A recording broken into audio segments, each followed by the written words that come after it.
I mean, it is objectively the case at this moment after this election result that the Democratic Party is in crisis. It's the result of their arrogance over decades of ignoring working class people. Working people are now understanding that the Democratic Party is not on your side. The vast majority of labor leadership is completely compromised. No genocider deserves our votes. No strike breaker deserves any working class votes. We will need militant rank and file uprising within the union movement in order to break from the Democrats and Republicans. As revolutionary socialists, we don't believe that the Democratic Party can be reformed. Our scientific analysis tells us that this is a capitalist party. It's not like they can be reformed. What needs to be done is that they need to be defeated. For well-meaning people on the left who are looking for some kind of universe where you don't go on the offensive against the Democrats, you're not a spoiler, and yet build your new organization or party for working people, well, I'm here to bring that news that such a universe does not exist. We don't owe it to the Democratic Party to prop it up at a moment when it is at its weak point. Before I ask like specific questions about specific aspects of the election, can you give me an overview of what you think actually happened? Well, in broad strokes, what happened is a rebellion by working class voters, millions upon millions of them, against a hated and out of touch Democratic Party elite. The primary driver of the election outcome this year in 2024 was an angry working class rejection of the status quo and the deep cost of living crisis proudly presided over by the Democrats. Traditional Democratic voters, meaning these are voters who've been the Democratic Party base for years, in some cases decades, they had faced sky-high grocery prices, gas, rent, and all of this cost of living crisis alongside the crumbling social infrastructure in hundreds of cities. All of these people were told to buck up and vote for Kamala Harris or else. And on top of that, they were also told to ignore the genocide in Gaza, which is being presided over by the Biden-Harris administration.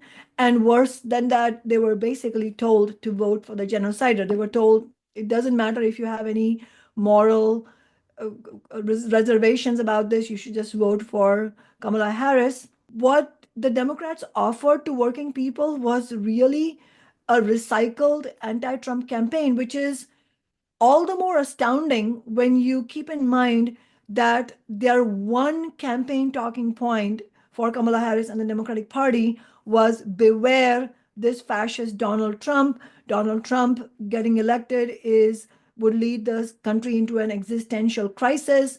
All democratic rights would be eviscerated. You wouldn't even have the right to vote anymore. Anybody who was dissenting would be sent to concentration camps. So keep in mind that they were fomenting this kind of fear, and they were engaged in this kind of fear mongering against Trump, that he was basically a fascist. They called him a fascist multiple times. That was the Harris campaign tagline. But in reality, what Harris did indeed do was actually go more and more right wing. And it's not just Kamala Harris, but it's the Democratic Party as a whole. And I'll just share one statistic quickly, is something that was reported by the Financial Times, that the majority of lower income households, or those earning less than $50,000 a year, they voted for Trump in this election. Conversely, those making over $100,000 a year voted for Harris, according to exit polls. And tellingly, this last demographic, the one that's making over $100,000, the more well-off people, were the sole one where Harris actually gained ground. Harris lost ground among Black working class people, Latino working class people, working class women, working class young people. The one demographic where she gained ground, where the Democratic Party gained ground, is voters who make $100,000 or more. So this is really, it's telling that this has been the culmination, this election result has been a culmination of the complete and utter abandonment by the Democratic Party of working class people. But that should come as no surprise, really, because the Democratic Party is one of the two most powerful parties of global capitalism, the other one being the Republican Party. And that's why those working class people who have illusions in Trump they are also going to be in for a disappointment. In reality, we need a new anti-war working class party. This was the, I mean, every year it's becoming the highest spent, the election with the most spending, like the most expensive election of all. I think 2020 was the most expensive election, and now it's the most expensive election. And I don't exactly remember the figure, but I also know the second figure, which is that Trump um, spent way less, as in Kamala Harris and the campaign vastly outspent Trump. Now there are a lot of finger pointing when it comes to like the consultants bagging money and things like that that is being talked about. But what I am really drawn to is something, and I want to start with this kind of observation that Mark Cuban went on a couple of podcasts that I was listening to, and he said, like, in a, not in a verbatim sort of way, but broadly the gist is that billionaires sometimes like to fuck with each other. There isn't really animosity between them, etc. It's kind of like a game to them, and that's kind of how he played it. And now, if you really look at it, I am old enough to remember, like 8 years ago, when our revolution supporting Bernie Sanders was being touted as like a dark money pack that is supporting Bernie and so on. But now you have an election where Adelson gives like 200 something million, and like Sinclair Group and like Mellon Foundation, and like Elon Musk obviously is getting to have outsized influence in the Trump administration because of how much money that he is given. So my question, I guess, here is, are we now at the stage where it's like completely mask off, where they have fully abandoned all pretense of this election has anything to do with grassroots funding or people power or people support, and actually boils down to what it actually is, which is billionaires throwing money at candidates who have no policy commitments of their own and are willing to be complete, cardboard cutouts for billionaire interests. Yes, as you said, this has been a stunning election cycle where there's been over $1 billion spent. And in fact, of that, $1 billion were raised by the Harris campaign itself. And yeah, the Trump campaign raised much less than that. I believe something like maybe two-thirds of it or something like that, maybe a little bit above that. Uh, Clearly, Harris outraised and outspent Trump. At the same time, we also had, as you mentioned, the super PACs from both sides spending hundreds of millions of dollars. So altogether, probably at least a couple of billion, I would say, if you add all of it up. So it is pretty stunning and jarring to see that amount of money being spent. I'll make a few points in relation to this. One is that if you look at the Kamala Harris campaign, and especially now, right, like, after the election results have been out, she conceded the election to Donald Trump, even though he's a fascist. Apparently, you're just supposed to give a polite concession speech to somebody who's a fascist. And so now some really shocking details are coming out. I mean, I have been a political activist for over 15 years, and I feel like I've seen everything that there has to be seen. And yet I am completely taken aback by the fact that the Kamala Harris campaign, despite the fact that they raised $1 billion, they spent $20 million on celebrity concerts, and they are now in debt. Despite making $100 billion in campaign earnings, they're in debt to celebrities. I have never heard of such a thing. It is just stunning to me that a multi-millionaire, or actually, I believe a billionaire like Oprah Winfrey, is going to be paid, or is needs to be paid $1 million by the Kamala Harris campaign. It's just shocking and it's obscene.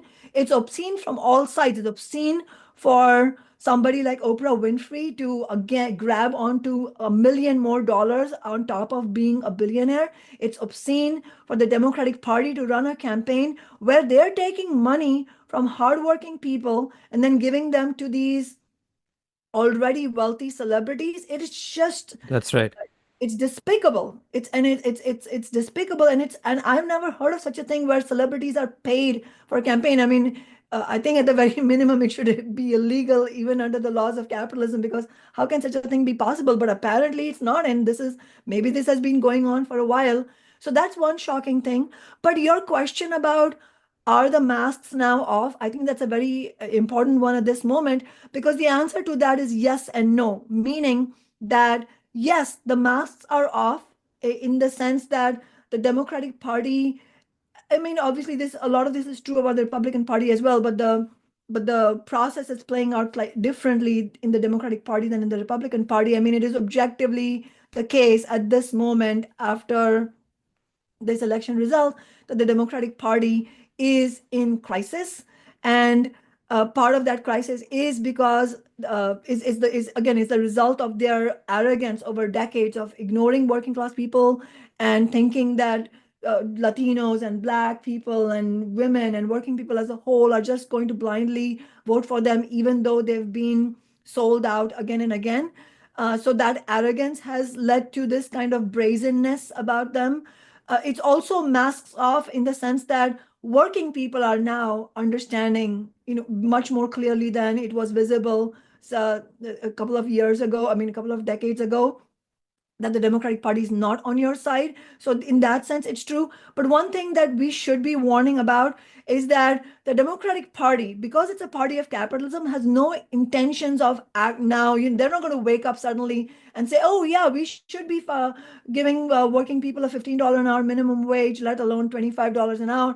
We should be introducing Medicare for all." They're not going to do any of that. But what will happen, and what has already started to happen, is that figureheads like Bernie Sanders and AOC will once again attempt to drag people back into the Democratic Party by issuing these angry statements about how the Democratic Party has lost touch with the working class. But then their solution being, let's come back into the Democratic Party. And so, in that sense, the masks are not off yet. And we have to, this understanding that millions of Americans now have through this election, that the Democrats are not on their side, that understanding needs to be far more cemented, and we need a permanent break of the working class from both the Democrats and the Republicans. I mean, I can really accept the liberal establishment, if like Vox, Ezra Klein does a video explaining here's why the Democrats lost, and stuff like that. But it's like it's a different thing when especially now when a kind of ascendant leftist media that doesn't essentially want to be even tied to the Democratic Party, or is beholden to the same interests, is not beholden to the same interests as the Democratic Party, also goes into this postmortem of why the Democrats lost, as if, and here is the question, are the Democrats, or did the Democrats really even think that they have a shot at winning this election in the way that they carried it out, in the way that it played out? Not only did was the election not close, it's the first time Donald Trump has won the popular vote for the Republicans in like 20 years or something. What is the reality of the situation? And how much are the Democrats dependent on distorting the reality in order for them to even function as a party at this moment? And you could also speak to the Republicans to this effect, but I feel like this is definitely something that's more prominent among Democrats and Democrat adjacent or affiliated media, where I don't think this election would have been presented as close had the media not put its thumb on the scale. Media absolutely put its thumb on the scale. And in fact, it was all encompassing. You had CNN, MSNBC, and all of these outlets, including NPR and PBS, all of these outlets were basically, in some shape or form, some more, much more obviously than others, shilling for Harris and the Democrats. And they also presented a very happy image about everything. I mean, this goes to your point about, were they even paying attention to what was going on? Did they actually think that Harris could win? I think they were forced to acknowledge that Biden was in a very bad state in terms of the potential for winning. And then that's how you saw the pressure mounting to for him to step down and then for a new candidate to emerge. But what you saw in both stages was the absence of a primary. I mean, as a socialist, I don't think the democracy that there exists in this two-party system, two parties of capitalism system, is in any way adequate. I mean, it's a very limited form of democracy, but it is something which is at least having a primary where different candidates of the party are publicly expected to show what their policy platform is, to have their previous record be scrutinized in the light of day by working people having a chance to look at it and then decide, that sort of thing. To whatever extent there is some limited democracy in this process, even that was completely quashed. But it wasn't only during the Biden period. It was also after Kamala Harris emerged. I mean, Kamala Harris did not emerge in some sort of uh, in some sort of agreement by the Democratic Party, uh, sort of rank and file, and much less with a public mandate. She was put through a coronation. I mean, she was crowned the candidate. Similar with Biden, in both cases, the Democratic Party said there was not going to be any primary at all. I mean, the Republican Party at least had a primary. The Democrats did not even have the primary. So that combined with the media, they all gave a very, very rosy scenario about her winning. And they're genuinely so out of touch with working people that they were arrogant enough, they were enough steeped in hubris that they actually thought that just having this new face and having an empty cardboard cutout candidate like Kamala Harris was precisely the thing to do. In fact, it was so far as the CEOs, who were celebrating. I mean, they literally said, the CEOs said they were euphoric about Kamala Harris's candidacy once it was announced. And they even went farther. They said that actually the best thing that Harris can do is not talk about policy. Just not talk about policy.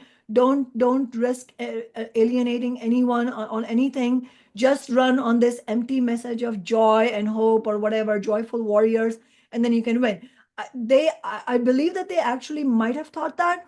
Although it's also interesting, now we are seeing some revelations, and again, these revelations are not being made uh, available by the corporate media like CNN and MSNBC or the New York Times or Washington Post. It's from uh, smaller podcast shows where Right. they've revealed that apparently the Democratic Party had an internal poll during Biden's time that if Biden was the candidate, their internal poll showed that Trump would get 400 electoral votes. I mean, that is unheard of for one candidate. I mean, we're talking about the electoral college vote, not the popular vote, but still, for that to happen, that would have been an unbelievable blowout. So I it's think he not was going to win New Jersey, I think, in that. Yeah, exactly. It was unbelievable. So, but just one thing I'll say is that in terms of what ended up happening with Harris, it's true that Trump did win the uh, popular vote as well, contrary to what the Democrats thought, that he would never win the popular vote, and even if he did win, it would just be electoral. So obviously, there is no question, as I was saying earlier, that the election results show a historic reckoning for the Democratic Party. But I will also say, just in terms of warning from the other end, which is that it wasn't a landslide either. It was strong, but it was also very clear that people are still struggling between Democrats and Republicans, and that's where the warning needs to lie. Because we haven't the Trump hasn't taken office yet. It is it is bound to happen that he is going to end up selling out working people. He's going to disappoint millions of working people who voted for him. So what happens then is the question. People, what ends up happening is that working people in America get yo-yoed between two parties of capitalism, and we those of us who want to lead mass movements, we have an obligation to point the way forward out of this. So what we did was we campaigned, we meaning my organization Workers Strike Back and we campaigned for Jill Stein, who was the strongest anti-war pro-worker candidate. And what we said was that let's take the votes that we win, the support that we get for Jill Stein's campaign, and build on it further. And that's why Workers Strike Back is now organizing a conference on February 22nd in Seattle and urging working people to come and join us in this, because we need to discuss the next steps. And the next steps absolutely have to involve independence from the Democratic and Republican parties. In other words, we cannot forever have working people oscillating between the two and expect that between the two parties of capitalism and expect that there are going to be different results. So we need to win over everybody, all working people who want to fight back, to win a $25 an hour minimum wage, taxes on the wealthy, free healthcare for all. We need to build campaigns around these concrete demands. We need strike action by the labor movement. And most importantly, and Karthik, this is the one of the most critical lessons that comes out of this election, is that the vast majority of labor leadership is completely compromised. Right. They cheerleaded Kamala Harris shamefully. They cheerleaded Biden and then they cheerleaded Harris in the face of a genocide after having passed ceasefire resolutions. No genocider deserves our votes. They endorsed Biden Harris after Biden Harris had broken the railroad workers strike. No strike breaker deserves any working class votes. So in other words, we rank and file of the movement, especially in the union movement, we cannot rely on this leadership. We will need militant rank and file uprising within the union movement in order to break from the Democrats and Republicans. I remember watching a video of you speaking in Michigan, where especially since you mentioned you were, I don't know if you were exactly a surrogate for Jill Stein or if you, I suppose you have endorsed Jill Stein for president, but I'm not sure if you were actually a campaign surrogate, but I know you were representing Workers Strike Back. And in doing so, there's a clip that I saw where you had said, that you precisely want to send the message that we will not be sending Kamala Harris to the White House. And like, this is kind of something that has been brought up all the time when it comes to third party candidates and, independents and so on, that essentially they're just spoilers. And I think like it's about time that somebody accepted that, yeah, you do want to spoil the chances of somebody who's committing a genocide, essentially as dire as the situation is in Michigan, where there are people whose very families were getting killed in the genocide. And if you were to just break all the, like, genocide is a red line. Genocide is inhumanity, cruelty, deserving a Nuremberg trial, etc.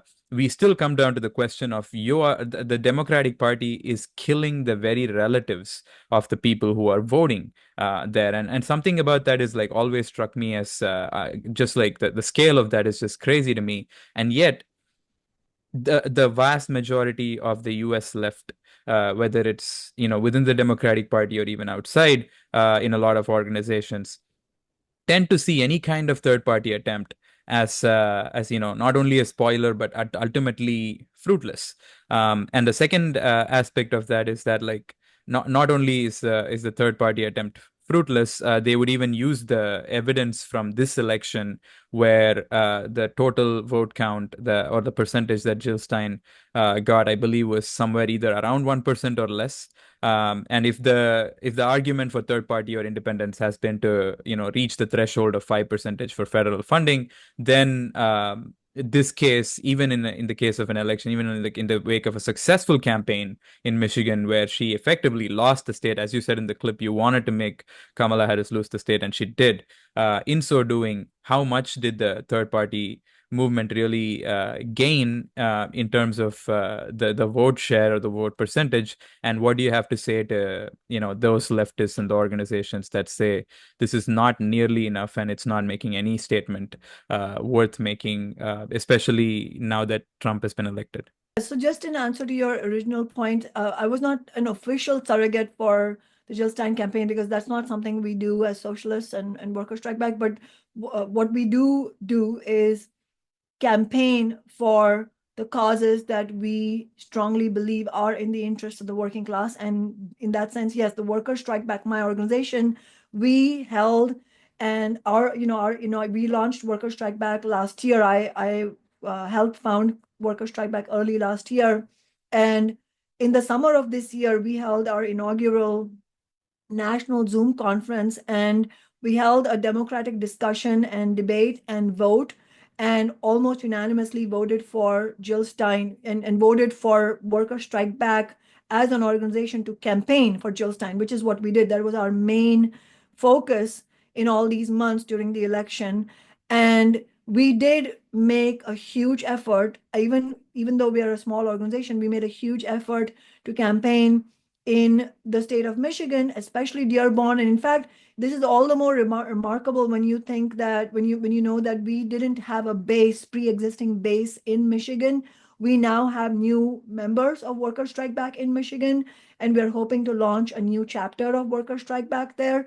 But when we launched our election effort, our Get Out the Vote effort, or GOTV effort, we had to have our members from Seattle, from Portland, Oregon, from Rochester, Minnesota, from Chicago, Kansas City, from Boston, all of these members, including myself, we put aside our lives for weeks on end, in some cases more than a month, and went to Michigan and campaigned there outside the masjids, at the university campuses, and collectively, we spoke to thousands of people there, many of them Arab and Muslim American. And what we heard there was a complete anger against Kamala Harris and Joe Biden and the Democratic Party. And it wasn't our challenge that they had to be convinced not to vote for the Democrats. But what we did have to convince people of was to not sit out the election or not vote for Trump, but instead vote for Jill Stein.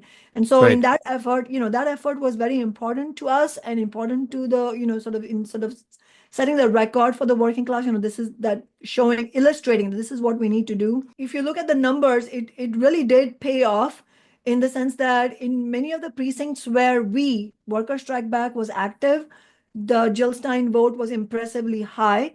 And overall, you can see that Jill Stein claimed 15% of the vote in Dearborn, which is absolutely remarkable, because the Green Party, which is what Jill Stein's party is, the Greens went from 207 votes in 2020 to more than 7,600 this year in Dearborn. So this was the city where we were mainly based in, Worker Strike Back.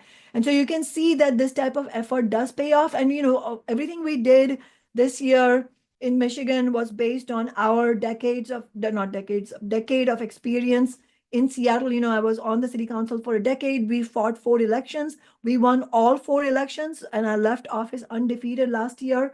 And the way we campaigned in those elections was the way we campaigned here, which is through what I would call a fighting strategy. And this is where Worker Strike Back stands out on the left in a remarkable fashion, which is, I mean, not to mention, first of all, that the labor leadership, as I said, and many of the left liberal leaders either didn't take a position at all or actually cheerleaded Kamala Harris. I mean, Right. and both are a criminal approach, especially in the face of a genocide. And so we not only stood out in the fact that we campaigned actively for Jill Stein after having endorsed her, but we did it through an offensive or a fighting strategy. We went on the offensive, and that's part of what you quoted my speech at the Dearborn rally. So part of what we did was organize 2 big rallies, one in Seattle and one in Dearborn, where we invited Jill Stein and Abandon Harris, which is the campaign of the Arab community and Muslim community that vowed that they were not going to vote for any genocidal candidate. And so we joined hands, we invited them, and we carried out this campaign. But we were insistent that the campaign has to go on the offensive. We cannot be defensive. We have to boldly say that yes, actually, it is a matter of pride, and it's a matter of basic political and moral obligations towards the Palestinian community that we campaign to try and defeat. Whether we succeed or not is a different story, but it's a compelling thing. We have to campaign against somebody who has been responsible for genocide by arming and funding a genocide. Kamala Harris is not a bystander, and that we have to build the anti-war movement on that basis. And so we did have disagreements. I mean, first of all, I'll say, even with the Green Party, actually, the Green Party didn't agree, and the Gilson campaign didn't exactly agree with us. They didn't want to campaign in Michigan because they don't want to be called spoilers. They prefer to think of this whole project of building a new party as will have a third party as an alternative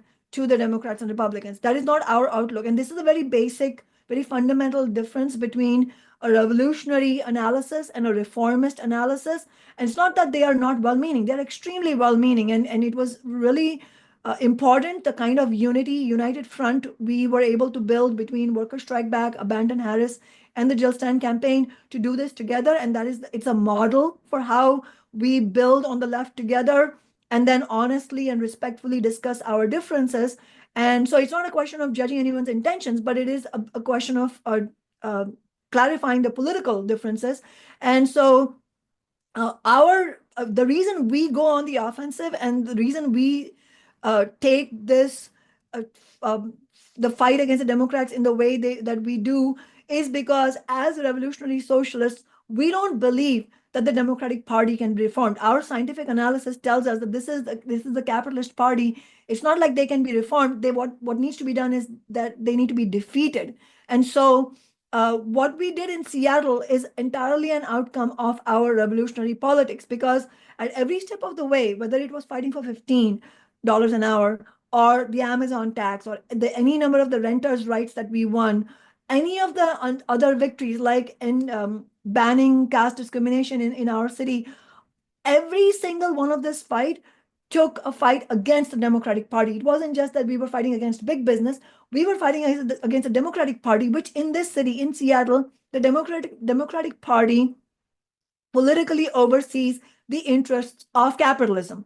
And so there's no prospect of winning anything, whether it is $15 an hour or Medicare for all, unless you defeat the Democrats. In every election that we won, the only framework in which winning was presented was defeating the Democratic candidate. So for well-meaning people on the left who are looking for some kind of universe where you don't go on the offensive against the Democrats, you're not a spoiler, and you don't defeat the Democrats and yet build your new organization or party for working people, well, I'm here to bring that news that such a universe does not exist.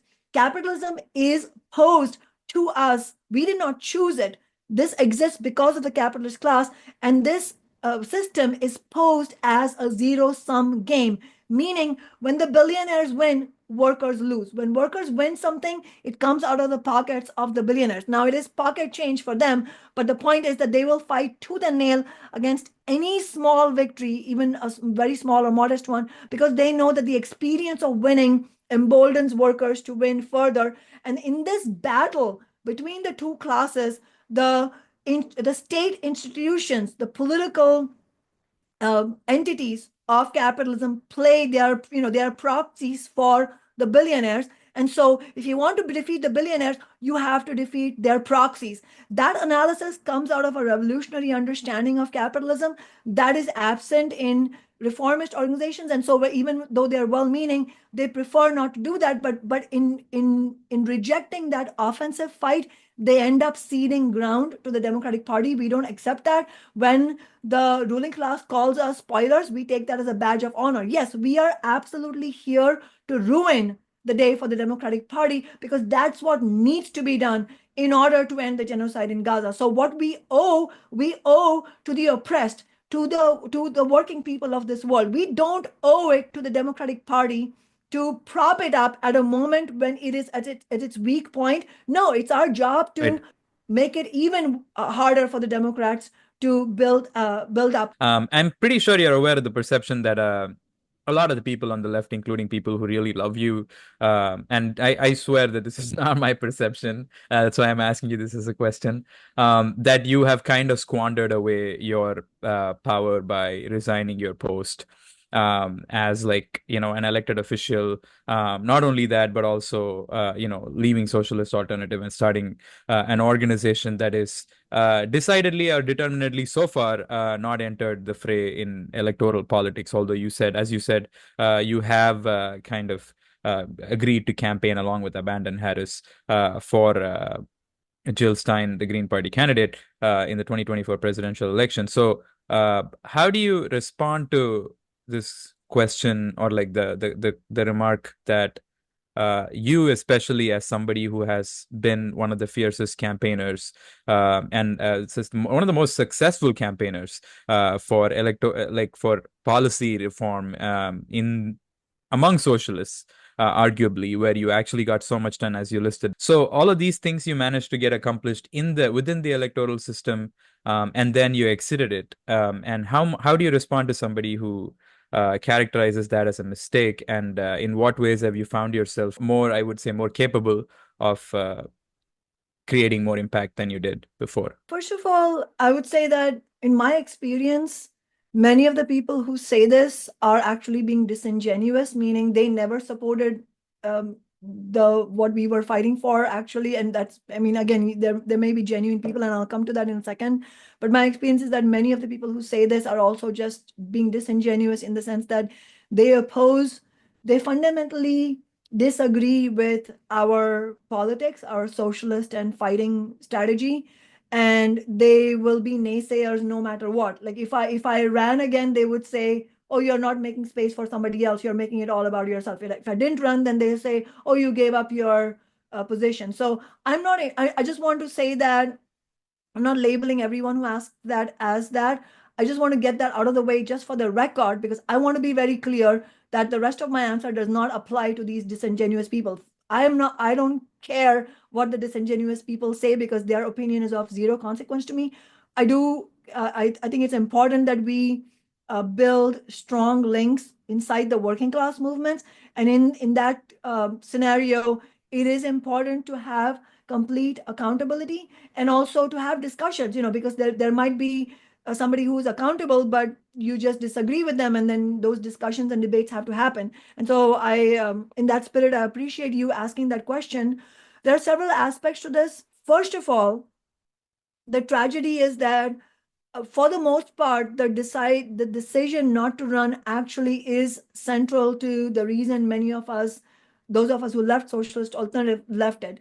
Because it was our conclusion, and specifically my conclusion, that, and I've said so in our public resignation letter, which anybody's free to look at, where we're very clear that actually it was a very difficult situation inside socialist alternative, where in reality most of the leadership actually did not share our strategic approach and even our political analysis. Actually, in other words, they are more veering towards what I would call, as it's a Marxist definition of centrism, or centrists being, meaning they do believe in revolutionary ideas, but when it comes to actually taking a position in real life class struggle, they feel hesitant about it, and they end up doing what, in my opinion, is the wrong thing, which is, for example, in this election campaign, what they did was they supported Jill Stein on paper. They said we endorse her, but they did nothing to campaign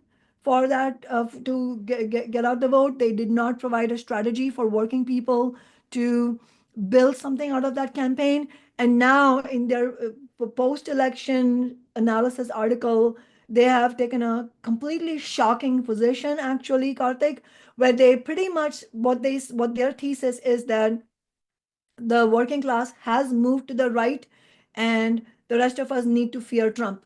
There's not a word Mm, about building a new party, no next steps about building movements independent of the Democratic and Republican parties, not a mention of genocide, absolutely no analysis of the Democratic Party being a party of capitalism. There's no analysis of capitalism at all.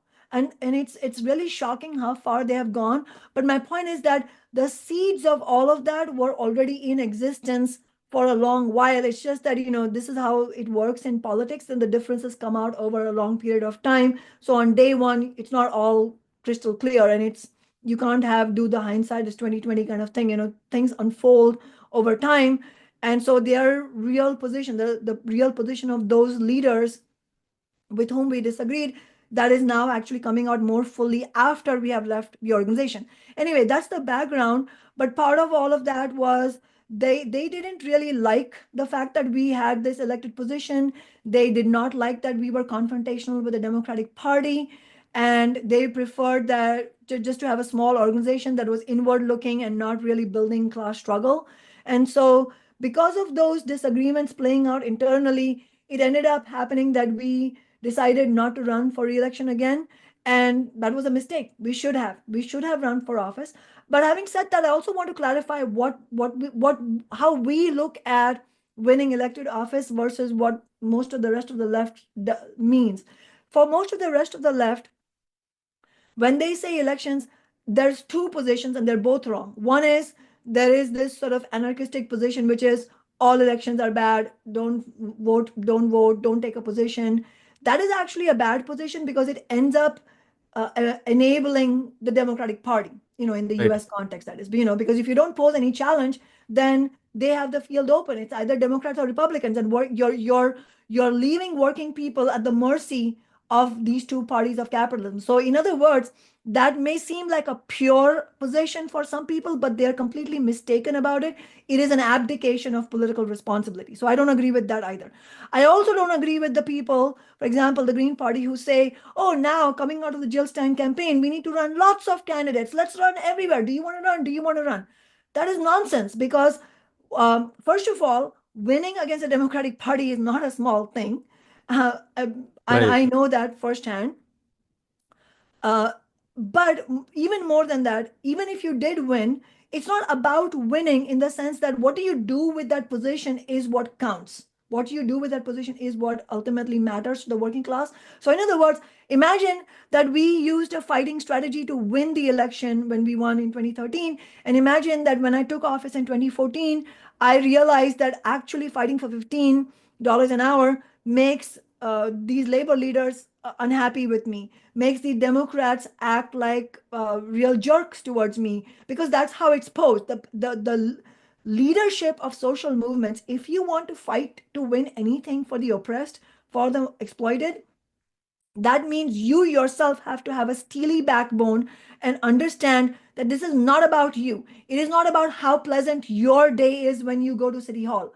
You sign up. Mhm. If you're going to be true to the working class, then you have to use your elected position as a fighting organ for the working class. You have to use it as a platform to build mass movements, because it is those movements of working people that allow you to win the victories that you can win. So we didn't win 15 an Amazon tax because of me and my qualities. I mean, obviously that is extremely important, but the best qualities in the person will be insufficient if you don't have a movement that is acting alongside you. And so the best use, and really the only use of elected office, is if you're willing to use it as a platform. So on that basis, and on the basis of using it as a vehicle for social struggle, yeah, it's a loss not having that office, and we absolutely should win elected office for the working class on the basis that we won.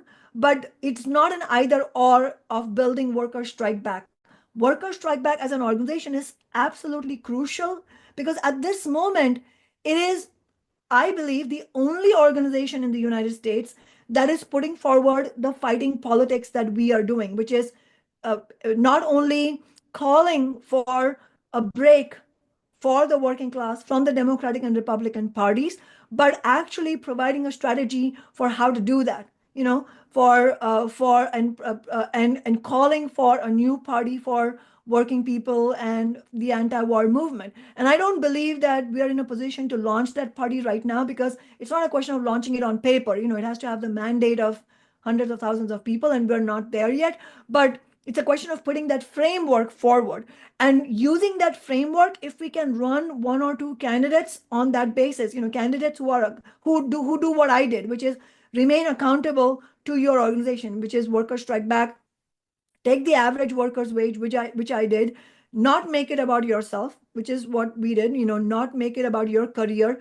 In fact, I would say rule number one is, if there's somebody who really wants to run, that's probably a bad sign, because we need somebody who is completely and utterly dedicated to the movement. And that doesn't mean you have to take a vow of poverty. It's not about that. It's not about your living circumstances so much as your political instincts. Is your instinct to always fight for the working class, which means you wear the enmity of the Democratic Party as a badge of honor? Or do you go to City Hall or US Congress or wherever and crumble in the face of opposition from the Democrats and their complete nastiness? And I guarantee you, they will be nasty. They will be completely nasty towards you. And you have to understand that it's not about you. They're not your friends. So let them be nasty. The reason they will be nasty to you is if you're effective. If you are a nobody, if you're not fighting for working people, if you're a non entity, then they will ignore you. Maybe they might be friendly to you, but that's a bad sign. If the Democratic Party politicians, their operatives, their political pundits, if they are nice to you, then you're doing something wrong. Are you saying that quickly? Are you saying that your decision not to seek re-election was effectively an organizational decision and not something that you fully agreed with at that time? Or and secondly, are you trying to run again? It's a little bit complicated to answer because you cannot actually run without an organization, and that's why, in fact, when well-meaning individuals ask me, I want to run for office, what should I do? I tell them, well, if you don't have an organization behind you, you should not run, because you can't do this on your own. Because if you by fluke you get elected as an individual, then the Democratic Party, the Republican Party, the state machinery of capitalism, it will eat you alive, because you won't be able to withstand it on your own. The only reason I was able to do what we did was because this was a movement based effort. So at the end of the day, whether the working class has an elected office or not, whether or not we have an office, we have to always base ourselves in social movements. In fact, I would even say that when I say we need a new party, I don't even necessarily mean lots of candidates being elected from that party. Yes, that will be great, but to begin with, it will not look like that. What I mean is an independent political organization that can guide the work of those who want to fight back, and that should come regardless of whether or not we have an elected office. And the way we use, even, I mean, this applies 10 times more to elected office, like once you get elected, but this also applies in the campaign itself, because every campaign that we ran, and this is also the reason we won in the first place, is every election campaign we ran was about the concrete demands. It was about organizing working people. It was never about the candidate. Our leaflets, our campaign mailers never looked like any other campaign mailers where it's all about the candidate, the candidate's family, and oh, Hmm. I'm a family guy. I went to college here, whatever. No, there was no such thing. It was about what is Kshama Sawant fighting for and why you should join her, why it is important that we fight against the Democrats, why we have to stand up to big business, and here's why. If you want $15 an hour, you need to get involved. It was that kind of approach. And so that approach is far more important than whether or not you have elected office. However, if we win elected office and run it on the basis that we did, yes, it is a tremendous tool in the hands of working people. But I'm getting to the answer to your question, which is that if you don't have an organization that is willing to fight alongside you, this vision that I'm laying out for how to Hmm. use elected office is not possible. So we were unfortunately stuck in a difficult situation. Though when I say we, I mean those of us who agreed with me and those of us who fought for Seattle's victories. We were unfortunately in an organization where the rest of the leadership didn't agree with us, and it was a consequence of us being in that situation that we ended up doing this. But in retrospect, is what I'm saying. In retrospect, I feel that was a mistake, but it's also not something that could have gone any other way. I just want to be clear. It's not like Hmm. we knowingly made a mistake. I'm speaking in retrospect. That's Hmm. different. It couldn't have gone any other way, unfortunately, because when you build an organization, especially like us, where we build a Marxist organization, you have to let the debates play out. It cannot run. The revolutionary movement cannot run on the basis of um, having debates and then immediately splitting on the next day. That's a recipe for complete chaos Right. and ineffectiveness. So there has to be a degree of cohesion and sort of willingness to work together. And when that reaches a breaking point, then divisions happen, just like it happened with us. But my point is that at that point in time, it was premature for that splitting of different organizations happening. And so I'm only saying in retrospect. It's not that we made a mistake knowingly at that moment. Whether I decide whether I'm going to run or not, again, it's going to be the same thing as we did earlier, which is that it's a question of strategy. Is that the best opportunity for us at that given moment?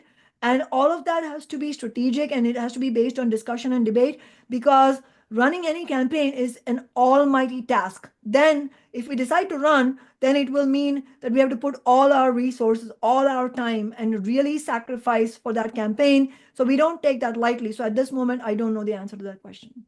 Yeah, I just want to make sure that I quickly ask you the last question because I want to be considerate. But I do want to get to the point of the whole country and especially the working class has gone far right, especially in the past post-COVID.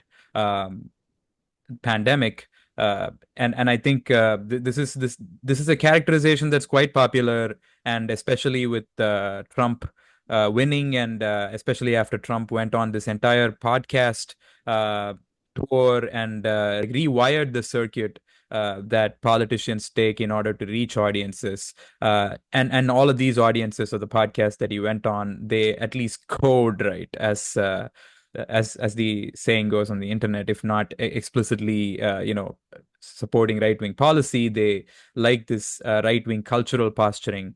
And arguably, the Republicans under Trump have effectively only reached out to that cultural posturing and tried to win voters to their side, and have arguably succeeded to an extent. And I also think that the reason they've been able to be successful is the kind of same way that the Democrats have been able to be successful to get as much of the liberal vote, which is to completely present the voters with the reality that Trump is an existential threat, democracy is being threatened, Russia is interfering in the elections, and so on, one thing after the other. All Republicans are anti-mask, anti-vaxxers, nuts, gun nuts, and so on. And then on the other side, you see this characterization that Democrats are all like favor of trans surgeries for illegal immigrants. Illegal, as in I quoted them in that. And this characterization on both sides is completely a narrative. And as we said right in the beginning, these are politicians who are spewing the talking points that their donors are giving them, and all the donors are basically fueling the culture war through the elections. So having said that, the working class is basically receiving this information, and this is the all the information that they have. It seems like there's an effort that is required to re-educate, which is not something that flies very well, especially in the US with its libertarian bent. So, what do you think can be done in this situation where the working class is fractured, not on the basis of any reality, but on the basis of these narratives that they are unwilling to move away from, even if you present the reality? Republicans and the Democrats both use identity politics to deflect away from a class analysis, from class politics. So, on the one hand, as you said, the Democrats use blaming working class people as misogynist and racist in order to shame them into voting for themselves, which is a party that has sold out working people. Right. And the Republican Party, which has no more of a commitment for working class people than the Democrats do, because they're both parties of capitalism, they will use anti immigrant, anti LGBTQ tropes, saying, well, if you are if your life sucks, it's because the Democrats are overly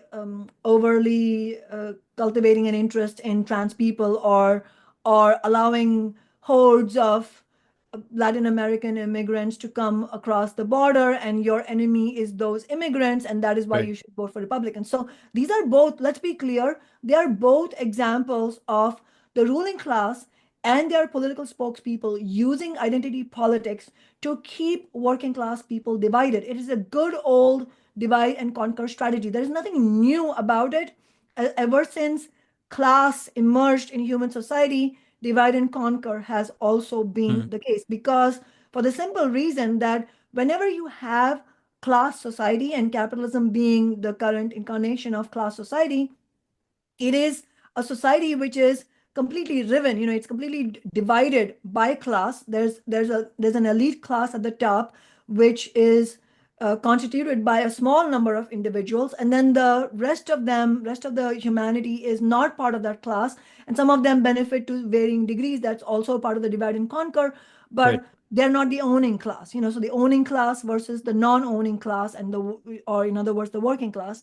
And so any such system where a small elite is presiding over a deeply unequal system and a large majority of the population that is getting exploited, that system needs to do divide and conquer. So the idea, for example, of anti-Black racism and this idea that Black people are inferior, that idea was not endemic to humanity or, mm, let alone just American working class, working people. Because of the early days of American capitalism that relied predominantly on slavery of Black people from Africa, they had to manufacture racist ideas. Slavery, let's be clear, for early capitalism in the United States, slavery was the backbone of that mm, system. It is a completely odious and unspeakable system. But the reason they were able to, or part of the reason at least, I don't want to oversimplify it, but part of the reason they were able to perpetrate such horrors on the slaves was by manufacturing, concocting this idea that, well, stripping them of their humanity, Black mm, people of their humanity, to make the ideas of racism palatable to those, to working class people, white people, who would otherwise, on a natural basis, would have the instinct to empathize with them and fight back against them. And so, at every moment, capitalism challenge during slavery was to keep white and Black people, not to mention the immigrant population and other native people, all of them divided.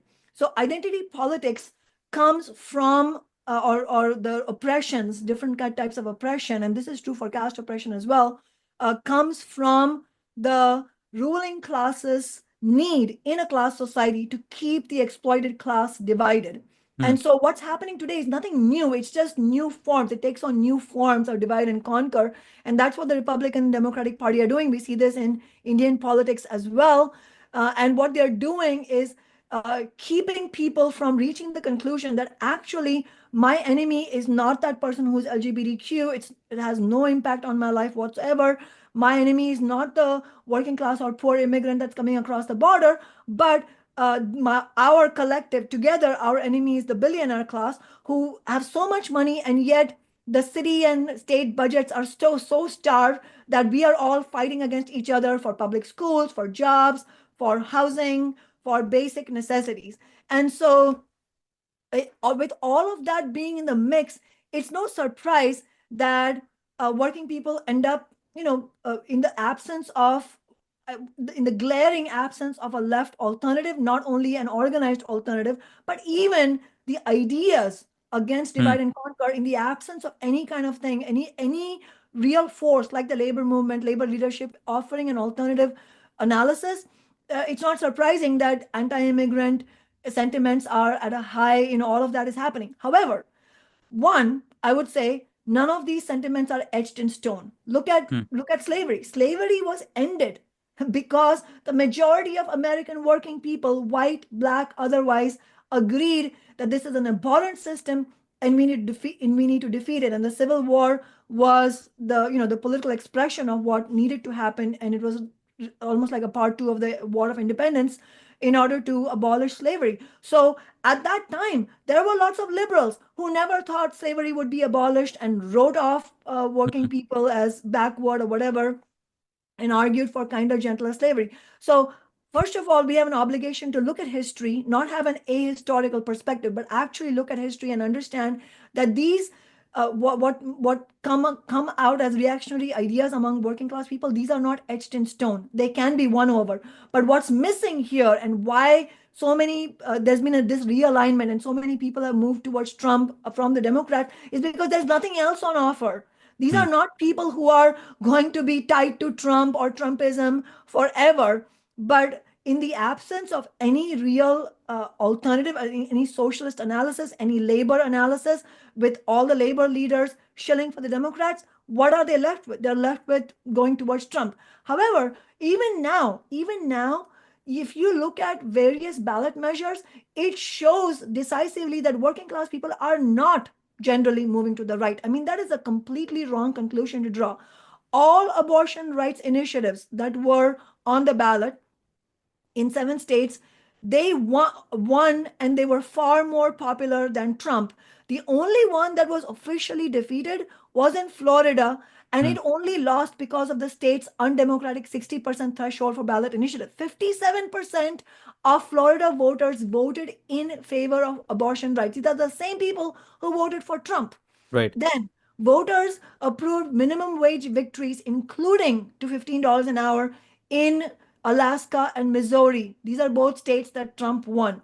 Voters expanded workers' ability to earn paid sick leave in three states: Alaska, Missouri, Nebraska. All three states went for Trump. Hmm. Voters rejected school vouchers, meaning private school, funding away from public schools in three states: Colorado, Kentucky, Nebraska. Again, most of these states went for Trump.